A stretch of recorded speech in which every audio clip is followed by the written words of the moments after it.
नमस्कार विद्यार्थियों, आपके अपने YouTube चैनल आरपी कटारिया पर आपका हार्दिक अभिनंदन और स्वागत। आज हम इस वीडियो में प्रश्नावली 8 पॉइंट जो एक रनिंग में चल रही थी उसके बारे में ही बात करने वाले हैं।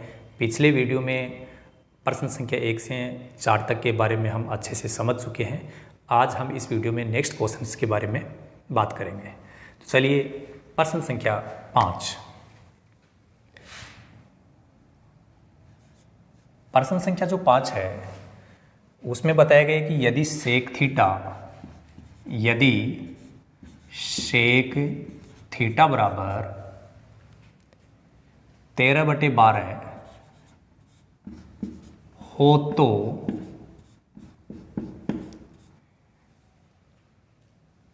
अन्य सभी त्रिकोणमितीय अनुपात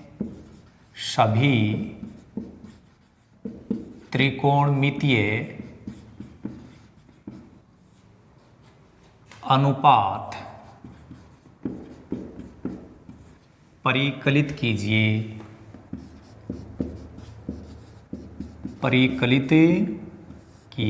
परिकलित का मतलब है उसका मान ज्ञात करना है। एक बार फिर से समझ लीजिए, यदि सेक थीटा, यहाँ थीटा कौन है? एंगल है, कोण है। 13/12 हो तो अन्य सभी त्रिकोणमितीय अनुपात परिकलित कीजिए। तो आप सब जानते हैं कि 6 त्रिकोणमितीय अनुपात होते हैं, उनमें से एक होता है सेक थीटा। सेक थीटा का मान तो हमें दिया गया है, परंतु इसके अलावा 5 त्रिकोणमितीय अनुपात और बच गए, उनका मान इसके आधार पे हमें बताना है। कैसे बताएंगे देखते हैं। हम सबसे पहले समकोण त्रिभुज बनाएंगे। ट्रिग्नोमेट्री जो है, त्रिकोणमिति है, वो समकोण त्रिभुज पर ही आधारित है। तो यहां आप देखेंगे कि इस प्रश्न में कहीं पे भी किसी त्रिभुज के नाम के बारे में चर्चा नहीं हुई है। ABC, PQR कुछ नहीं बोला।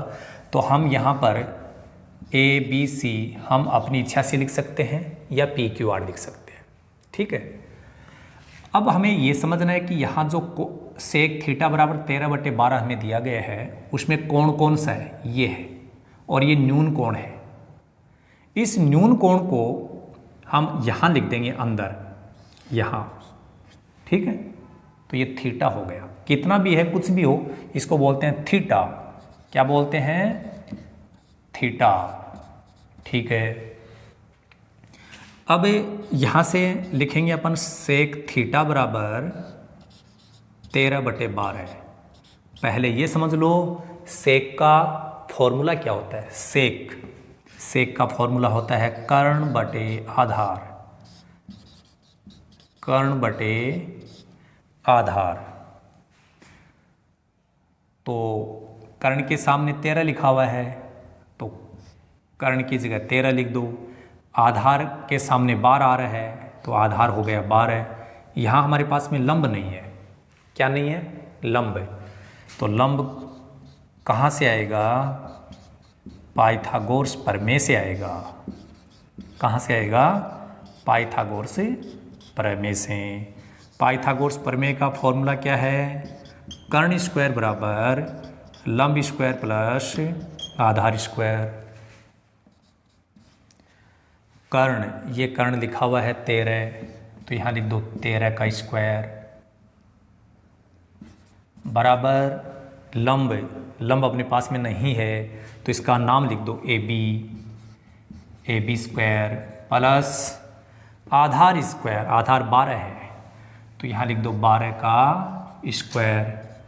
13 का वर्ग होता है 169 बराबर AB स्क्वायर।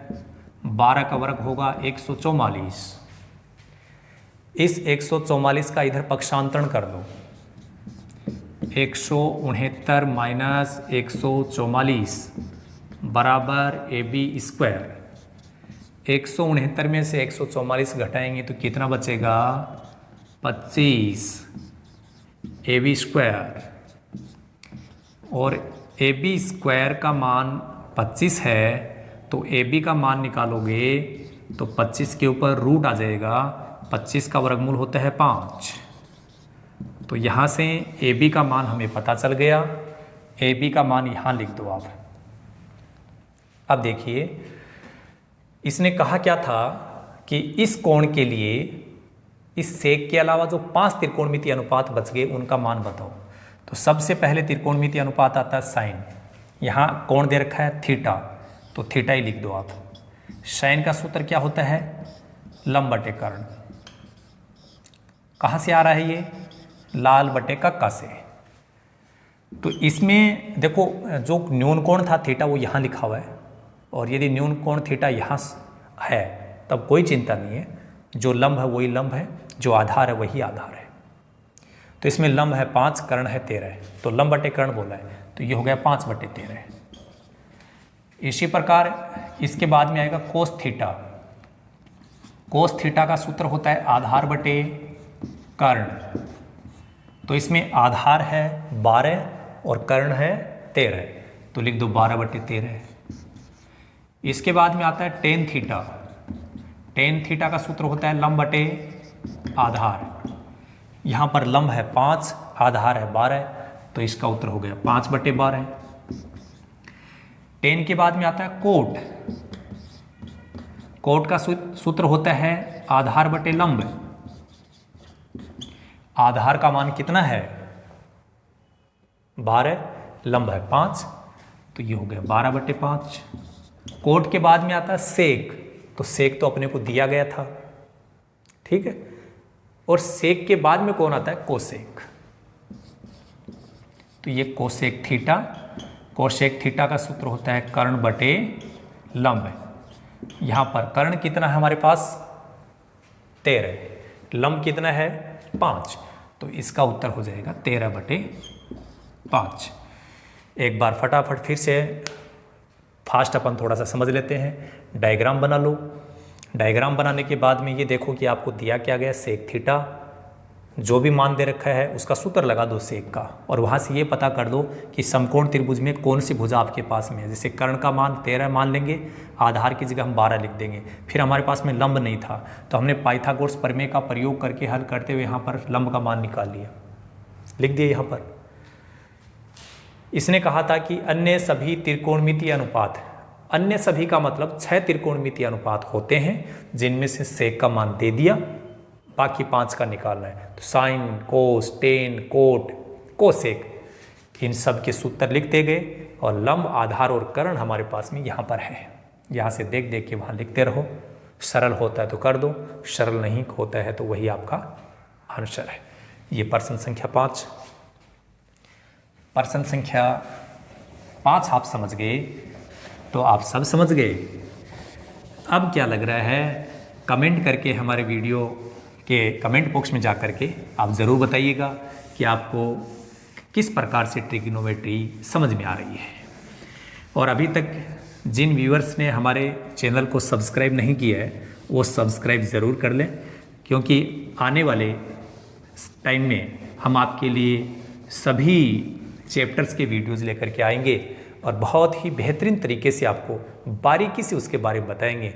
और गणित है वो आपके सामने खुद नाचने लगेगी, और गणित आप लोगों को सपने में भी आने लगेगी। डराने के लिए नहीं, प्रेम से गणित अच्छे से समझ में आएगी आपको।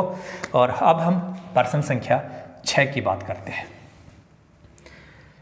यदि कोण A और कोण B न्यून कोण हो, यदि कोण A तथा कोण B न्यून कोण हो, जहां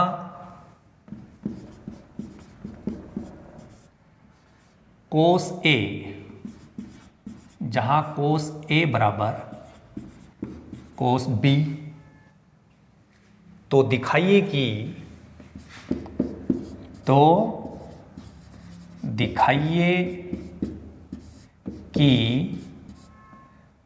कोण A बराबर कोण B। प्रश्न समझ लीजिए एक बार। यदि कोण A कोण B न्यून कोण है, न्यून कोण का मतलब आप समझ गए 90 डिग्री से कम है इनका मान।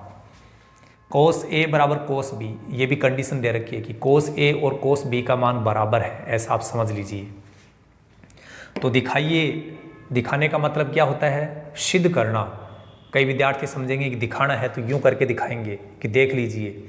दिखाने का मतलब यहाँ पर क्या है? सिद्ध करना है, यूं दिखाना नहीं है। ठीक है ना? तो सबसे पहले हम ये समझ लेते हैं कि इस प्रश्न में हमसे क्या पूछा गया। कह रहे हैं कि आप सिद्ध करो। सिद्ध करना है, क्या सिद्ध करना है एक बार लिख दो, ताकि अपने को, यहाँ तो जैसे क्वेश्चन आपके सामने लिखा हुआ है, लेकिन जैसे एग्जाम में अपन बैठते हैं तो क्वेश्चन पेपर में आपको बार बार नहीं देखना पड़ेगा क्या सिद्ध करना है, इसलिए यहाँ लिख दो। और अब हम क्या करते हैं, एक डायग्राम बना लेते हैं। ये समकोण त्रिभुज। प्रश्न में कहीं भी ये तो नहीं बोला कि कौन सा कोण समकोण है, लेकिन ये बोला है कि कोण ए और बी न्यून कोण है, तो ये तो न्यून कोण होगा नहीं, ये तो 90 डिग्री है। बाकी जो दोनों कोण है ये और ये कोण और ये कोण न्यून कोण होगा। तो एक को आप ए बोल दो, एक को बी बोल दो। अब मान लीजिए बच गया सी, तो सी यहाँ लिखेंगे। तो ये जो त्रिकोणमिति में अपन नामकरण करते हैं त्रिभुज का ए बी सी, यहाँ अपनी मर्जी नहीं चलेगी। प्रश्न में वो क्या दे रहा है, क्या चाह रहा है, उसके अनुसार काम करना पड़ेगा।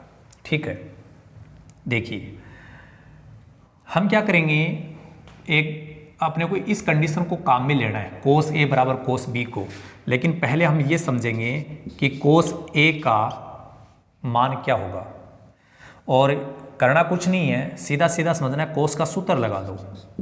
कोस का सूत्र होता है आधार बटे कर्ण। अब आधार और कर्ण लिखने हैं। कर्ण तो ये फिक्स है, कर्ण तो यही होगा। 90 डिग्री के सामने की जो भुजा होती है वो कर्ण होता है, तो कर्ण तो कौन हो गया? A B. इसकी जगह नाम लिख दो ए बी। आधार कौन है? देखो यहाँ पर एंगल है ए, तो इस कोण ए के लिए यही लंब होगा और ये लंब होगा, तो ये क्या हो गया?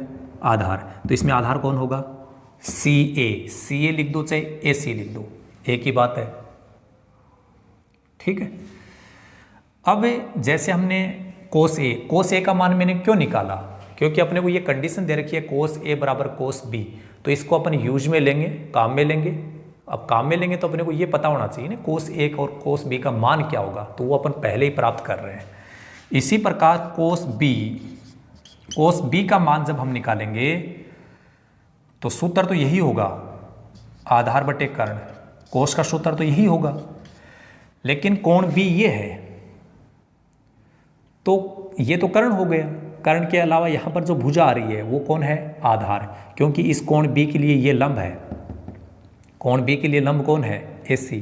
तो आधार कौन होगा? B C. तो आधार लिखेंगे बी सी और कर्ण कौन है? A B. और अब हम ये बताएंगे कि चूंकि का मतलब या तो हमें दिया गया है या हम जानते हैं। हम जानते हैं या नहीं है, लेकिन दिया जरूर गया है, इसलिए हम लिखेंगे चूंकि कोस ए बराबर कोस बी। कोस ए बराबर कोस बी ऐसा दिया गया था, और कोस ए और कोस बी का मान है ना, इसको अपन समीकरण नंबर 1 बना देते हैं। समीकरण नंबर 1 से कोस ए का मान हमने क्या निकाला है वो लिख दो। समीकरण नंबर 1 में कोस बी का मान हमने क्या निकाला वो यहाँ लिख दो। कोस ए का मान हमने लिखा है ए सी बटे ए बी, और यहाँ हमने लिखा है बी सी बटे ए बी। अब कोई पूछे कि भाई ये कहाँ से आया, तो आप बता दीजिएगा कि ये समीकरण नंबर 1 से आ गया, क्योंकि समीकरण नंबर 1 में हमने पहले प्राप्त कर लिया। अब नई बात है, सरल करना हम सिखा रहे हैं आपको। ये आपका एक समीकरण है, इधर एक भिन्न बनी हुई है, बटे का निशान एक बार आ रहा है, तो ये एक भिन्न है, ये भी भिन्न है। ऊपर वाला अंश होता है, नीचे वाला हर होता है, अंश हर। यदि हर वाली संख्याएं सेम है समीकरण के दोनों पक्षों में, तो हर से हर को काटा जा सकता है, और यूं समझ लीजिए ए बी से ए बी कट गया। अब हमारे पास में क्या बच गया? ए सी बराबर बी सी। एक बार डायग्राम में देखिए ए सी कौन है, ये रहा ए सी, और ये कौन है? B C. ए सी तो ये है और बी सी ये है। ए सी और बी सी यदि बराबर हो गए तो इसका मतलब क्या हुआ? दो भुजाएं बराबर हो गई इस समकोण त्रिभुज में। तो ये समकोण त्रिभुज तो है ही, लेकिन साथ साथ में समद्विबाहु त्रिभुज भी है। तो हम बोल देंगे कि त्रिभुज ABC समद्विबाहु त्रिभुज है, समद्विबाहु त्रिभुज है। ठीक है। और आप जानते होंगे समद्विबाहु, समद्विबाहु का मतलब है जिसमें दो भुजाएं बराबर हो, लेकिन जिसमें दो भुजाएं बराबर होती हैं उसमें दो कोण भी बराबर होते हैं। तो देखो कौन सी भुजाएं बराबर हैं, एक तो AC एक BC, ये दो भुजाएं बराबर हैं। तो ये दोनों भुजाएं इस कर्ण के साथ में कौन से कोण बना रहे हैं? AC के द्वारा तो बन रहा है कोण A और BC के द्वारा बन रहा है कोण B। तो ये दोनों जो कोण है ना, ये क्या होंगे? बराबर। तो हम बोल सकते हैं अतः कोण A बराबर कोण B ये होगा। और हम यही सिद्ध करना चाहते हैं, यही तो सिद्ध करना चाह रहे थे। उसने कहा था ना दिखाइए, हमने दिखा दिया। देख लीजिए अच्छे से भाई, जो भी देखना चाहता है। तो ये होगा कोण A बराबर कोण B। बिल्कुल आपको निश्चित रूप से समझ में आया, ऐसा मुझे विश्वास है। आप तो लगातार चैनल पे बने रहें, अधिक से अधिक शेयर ज़रूर कीजिएगा, क्योंकि आप लोगों का एक शेयर, आप लोगों का एक एक कमेंट हम लोगों के लिए काफ़ी मायने रखता है। हम इसी के चलते आप लोगों के पूर्ण विश्वास पे खरे उतरने का प्रयास हम करेंगे और यूं ही आपके लिए नए नए वीडियोज़ लेकर के हाजिर होते रहेंगे। आने वाले टाइम में थोड़ी सी, कई बार मैं बता चुका हूं कि गवर्नमेंट टीचर होने के नाते टाइम शेड्यूल है, कहीं बिजी रहता है। इस वजह से हम टाइम थोड़ा कम दे पा रहे हैं। कोशिश करूंगा ज़्यादा देने की।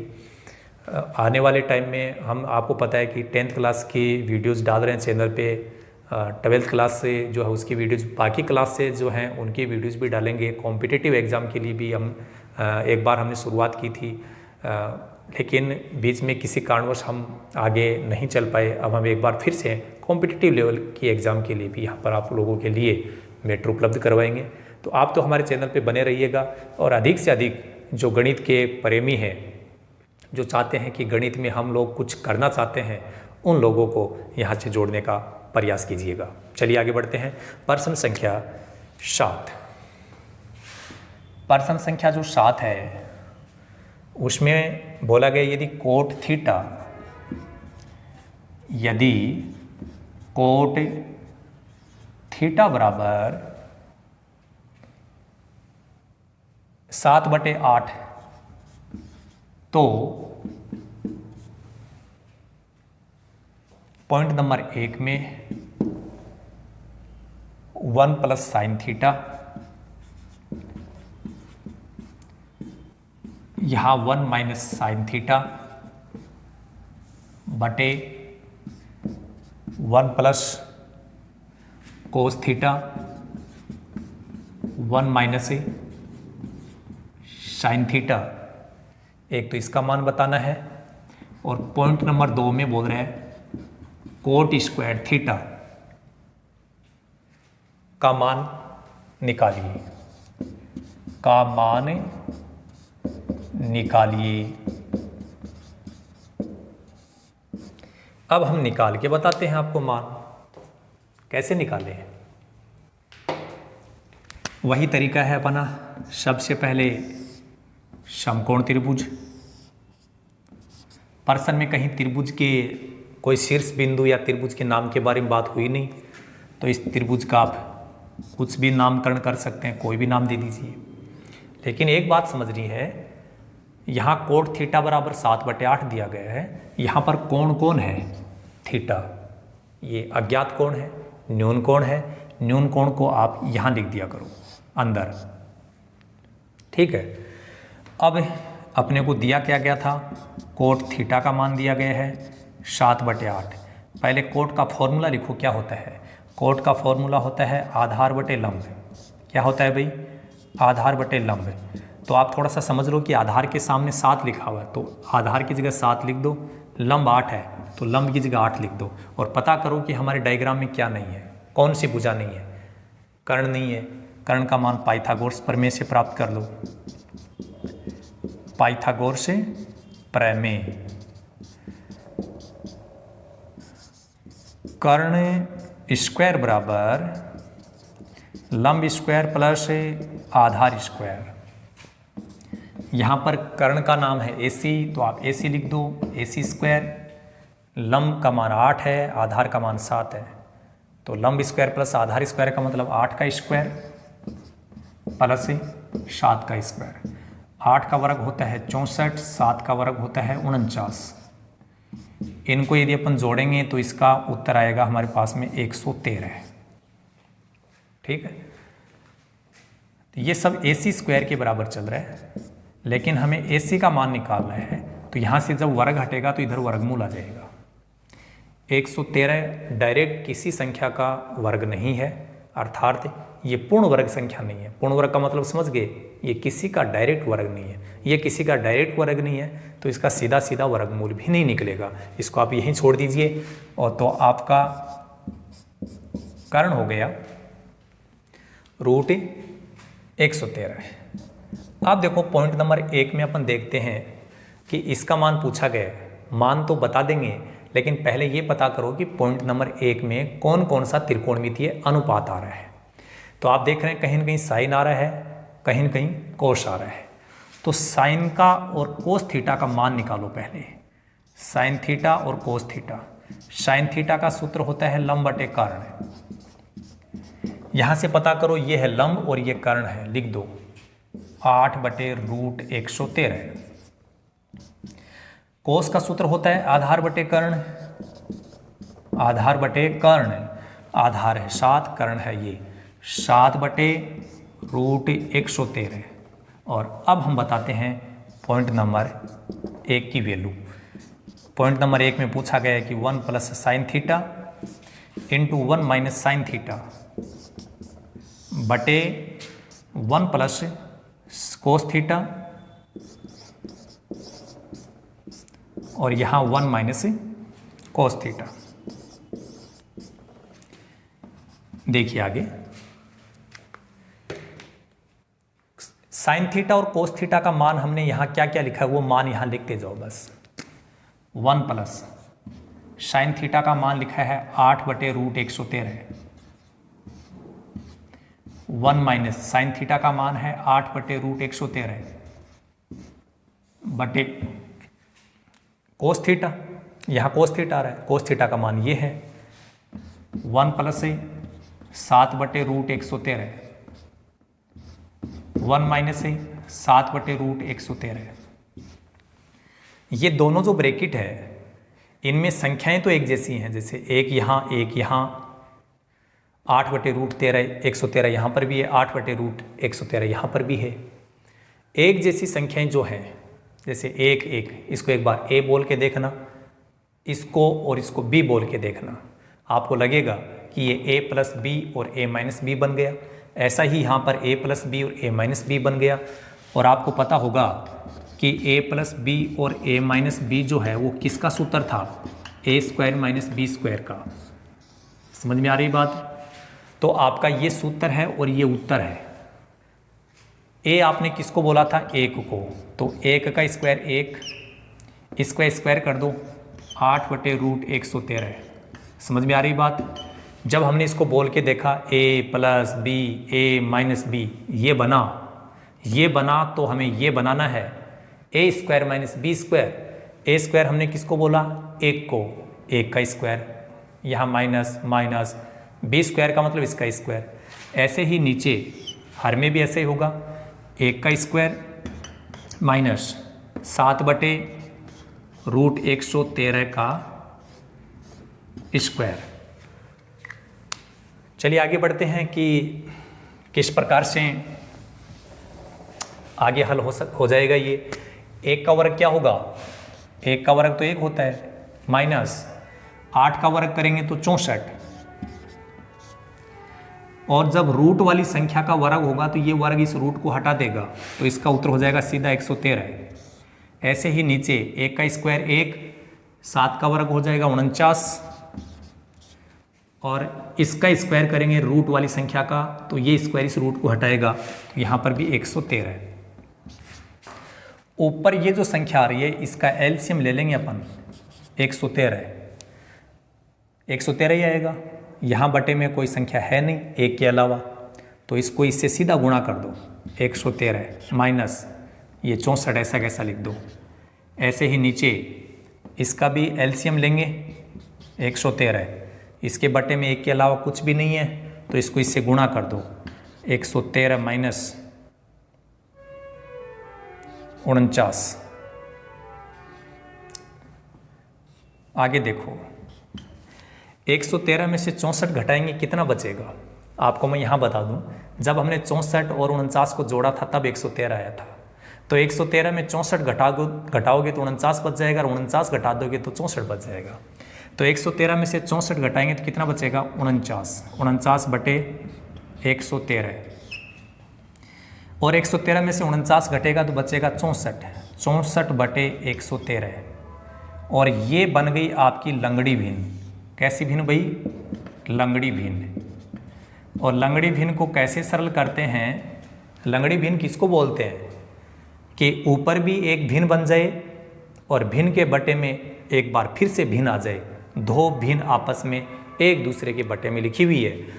तो ऊपर वाली भिन्न को तो लिखेंगे ऐसा कैसा, इसको अपन थोड़ा आगे मिटा देते हैं क्योंकि अब हम इसको समझ चुके हैं। यहाँ 49 बटे 113, फिर लगाएंगे गुणा, और नीचे जो भिन्न है उसको उल्टा कर देंगे। उल्टी का मतलब वोमिटिंग नहीं करनी है, कोई सोचे कि मैं उल्टी कर दूं गणित आ जाए, वो उल्टी नहीं करनी है। उल्टी का मतलब है अंश और हर को आपस में चेंज कर देंगे। 113 है उसको ऊपर लिख देंगे, 64 को नीचे, 113 से 113 कटेगा 49 बटे 64। इसके आगे ये सरल नहीं हो रहा है, हो गए उत्तर। पॉइंट नंबर जो 2 है इसमें हमसे पूछा गया कोट थीटा का होल स्क्वायर या कोट थीटा का स्क्वायर, या यूं कहें कोट स्क्वायर थीटा। अरे भाई इसमें तो कुछ करना ही नहीं है क्योंकि कोट थीटा तो खुद दिया गया है ना। तो कोट थीटा दिया गया है तो यहाँ कोट थीटा की जगह लिख दो 7 बटे 8। कोट थीटा का मान दे रखा है ना प्रश्न में 7 बटे 8। अब स्क्वायर है तो आप स्क्वायर लगा दो, तो ये 7 का वर्ग हो जाएगा 49, 8 का वर्ग हो जाएगा 64। बच्चों कह रहे हैं वाह क्या बात है। पॉइंट नंबर 1 उत्तर 49 बटे 64, पॉइंट नंबर 2 49 बटे 64 संयोग है। ठीक है, इस प्रश्न में काम थोड़ा सा लेंथी था क्योंकि रूट आ गया था, रूट चेंज हो गया। रूट का मतलब समझ रहे हैं, अंडर रूट, उस वजह से थोड़ा अजीब लग रहा है। बाकी जोड़ बाकी जिस विद्यार्थी को आता है, छोटे छोटे गुणा भाग जिसको आते हैं, त्रिकोणमिति उसके गले की फांसी कभी नहीं बन सकती। त्रिकोणमिति को उसके पास में आना ही पड़ेगा। ठीक है, अब इस वीडियो में भी हम ज़्यादा लंबी बातें नहीं करेंगे। एक लास्ट क्वेश्चन है वो इस वीडियो में हम करेंगे, उसके बाद में बाकी जो क्वेश्चंस बचेंगे उसके बारे में हम नेक्स्ट वीडियो में आपसे रूबरू होंगे। चलिए प्रश्न संख्या 8,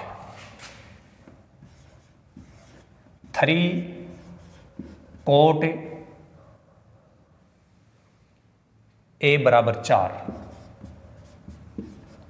तो जांच कीजिए कि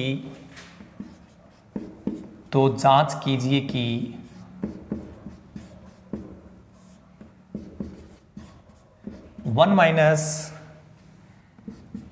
10 स्क्वायर A बटे 1 प्लस 10 स्क्वायर A बराबर cos square A minus sine square A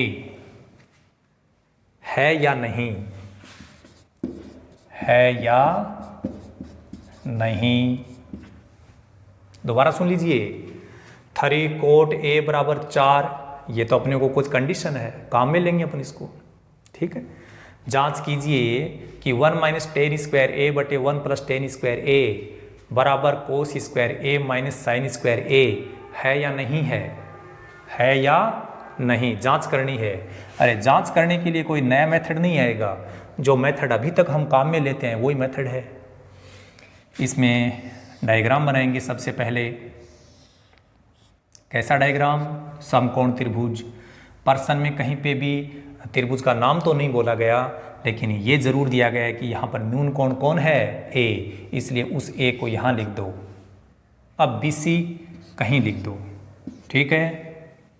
देखिए पर्सन में अपने को दिया क्या गया है? 3 कोट ए बराबर 4। आप शायद समझ गए होंगे कि पर्सन संख्या 4 जो था उसमें भी ऐसा ही था, ठीक है। कोट के पहले 15 लिखा हुआ था, बराबर में 8 लिखा हुआ था, ऐसा कुछ आ रहा था। तो वहाँ पर भी हमने क्या किया था? इस 3 को यहाँ गुणा से हटाया था और इस 4 के बटे में लिख देंगे। अब इसके सामने थोड़ा सा ये लिख दो कि कोट का फॉर्मूला क्या होता है? कोट का फॉर्मूला होता है आधार बटे लंब। अब थोड़ा समझ लो कि आधार के सामने कितना लिखा हुआ है? 4, ये आधार लिख दो। लंब के सामने 3, ये 3 लिख दो। क्या नहीं है रे? कर्ण नहीं है। तो पाइथागोरस प्रमेय को याद करो। पाइथागोरस जो प्रमेय है वो तो बड़ी महान है। हम लोगों को चाहे आधार, लंब, कर्ण कुछ भी निकालना है, सब कुछ निकाल रही है। बड़ी अच्छी फैक्ट्री बनाई है, किसी ने बनाई है। तो कर्ण स्क्वायर बराबर लंब स्क्वायर प्लस आधार स्क्वायर। कर्ण का जो मान है वो हमारे पास है ही नहीं, तो यहाँ AC इसका नाम लिख दो, AC। हालांकि अब विंटर सीजन आ गई है, सर्दी का मौसम आ रहा है, AC है, उसके बिना भी हम काम चला सकते हैं। लेकिन यहाँ इस त्रिकोणमिति में AC के बिना काम नहीं चलेगा। यहाँ तो AC से सर्दी हो चाहे गर्मी हो, AC चाहिए। त्रिकोणमिति बड़ी रईस है कि बिना AC के इसका काम चलेगा नहीं। आपने देखा होगा अभी तक जितने भी पर्सन के वहाँ पर AC कई बार आ रहा है। चलो कोई बात नहीं। लंब इसमें कितना है? 3 का स्क्वायर कर दो। आधार कितना है? 4 का स्क्वायर कर दो।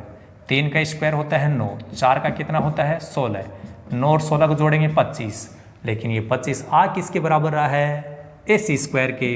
लेकिन हमें AC स्क्वायर नहीं चाहिए, हमें क्या चाहिए? AC चाहिए हमें। तो ठीक है, तो वर्ग हटा दिया, वर्गमूल कर दिया, 25 का 5 हो गया। तो AC की जगह अपन लिख देंगे 5। अब चिंता की कोई बात नहीं है। जहाँ अपन जांच करने के लिए बोल रहे हैं उसमें कौन कौन सा त्रिकोणमितीय अनुपात आ रहा है, पहले उनका मान प्राप्त कर लो। जांच बाद में कर लेंगे। कहीं टेन आ रहा है, कहीं कोस आ रहा है, कहीं साइन आ रहा है, तो उनका मान प्राप्त कर दो। तो देखो पहले टेन की बात कर लेते हैं। टेन ए, टेन का सूत्र होता है लंब बटे आधार। तो इसमें लंब तो 3 है, आधार कितना है? 4, तो ये हो गया 3 बटे 4। साथ साथ में ये भी समझते जाओ आप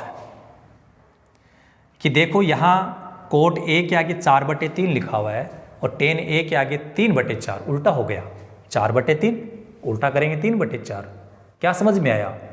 कि टेन और कोट एक दूसरे के व्युत्क्रम होते हैं, उल्टे होते हैं। ये बात समझनी है। ऐसे ही कोस और सेक भी एक दूसरे के व्युत्क्रम, साइन और कोसेक एक दूसरे के व्युत्क्रम होते हैं। ये काम की बात है। अब कोस का मान निकाल लो। कोस ए, कोस का सूत्र होता है आधार बटे कर्ण। तो आधार हमारे पास में कितना है? ये रहा आधार 4, कर्ण कितना है? 5, 4 बटे 5। साइन, साइन का सूत्र होता है लंब बटे कर्ण। तो यहाँ लंब कितना है? 3, कर्ण कितना है? 5। तो इसका उत्तर हो गया 3 बटे 5। ठीक है। अब हमें जांच करनी थी इसकी। तो जिसकी हमें जांच करनी है वो उसकी लेफ्ट हैंड साइड को थोड़ा हल कर लो कि लेफ्ट हैंड साइड में क्या आ रहा है। लेफ्ट हैंड साइड में है 1 माइनस 10 स्क्वायर ए बटे 1 प्लस 10 स्क्वायर ए। 1 माइनस 10 ए का मान अभी अभी निकाला था हमने 3 बटे 4। आप चाहें तो उस 3 बटे 4 का स्क्वायर साथ साथ में कर सकते हो, एक स्टेप बच जाएगी। तो 3 का वर्ग लिख दो 9, 4 का वर्ग 16 बटे 1 प्लस वही काम करना है, ये और ये तो सेम ही तो है, तो यही आ जाएगा 9 बटे 16। इसका एलसीएम लेना पड़ेगा 16, 16 को इससे गुणा कर दो 16, उसमें से 9 घटा दो 7, हो गया सरल। ऐसे ही नीचे एलसीएम लेना पड़ेगा, इसका एलसीएम 16 आएगा, 16 को इससे गुणा कर दो 1, 16, 16 को 9 में जोड़ दो 25, ये अरे भाई ये तो फिर लंगड़ी भिन्न बन गई। और लंगड़ी भिन्न को कैसे सरल करते हैं, ऊपर वाली भिन्न को लिखो गुणा लगाओ, नीचे वाली भिन्न को उल्टा कर दो 16/25, 16 से 16 कट गया और 7/25 आ गया, हो गया इसका उत्तर। तो अब जो बराबर में लिखा हुआ इधर उसका मान निकाल लो अलग से। तो कोस स्क्वायर ए माइनस साइन स्क्वायर ए, आप चाहें तो थोड़ा सा बता सकते हो यहाँ कि कोस ए की वैल्यू ये है, साइन ए की वैल्यू ये है, ताकि हमें ध्यान रहे। तो कोस ए का मान 4/5 है, तो 4/5 लिखो, स्क्वायर कर दो। साइन ए का मान है 3/5, तो 3/5 का स्क्वायर कर दो। 4 का वर्ग कर दो, 5 का वर्ग कर दो। क्यों कर दो? क्योंकि स्क्वायर आ रहा है ना। 4 का वर्ग कितना होगा? 16, 5 का 25, 3 का वर्ग 9, 5 का 25। यहाँ अब देखिए इसका एलसीएम लेंगे हम, इसका एलसीएम लेंगे तो कितना आएगा? 25 ही आएगा। जब हर में आने वाली संख्याएं एक जैसी हो और एलसीएम भी उतना ही हो तो ज़्यादा टाइम बर्बाद मत करना, इसको ऐसा कैसा लिख देना। और 16 में से 9 घटाते हैं 7/25।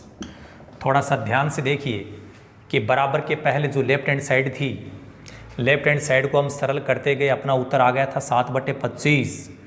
राइट हैंड साइड में जो आ रहा है उसको भी हमने हल किया और उसका उत्तर कितना आ गया? 7/25। अब आप ही बता दीजिएगा क्या इनका उत्तर बराबर है ना?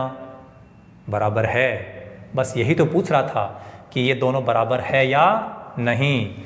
हम बोल देंगे अतः 1 माइनस टेन स्क्वायर ए बटे 1 प्लस टेन स्क्वायर ए बराबर कोस स्क्वायर ए माइनस साइन स्क्वायर ए है।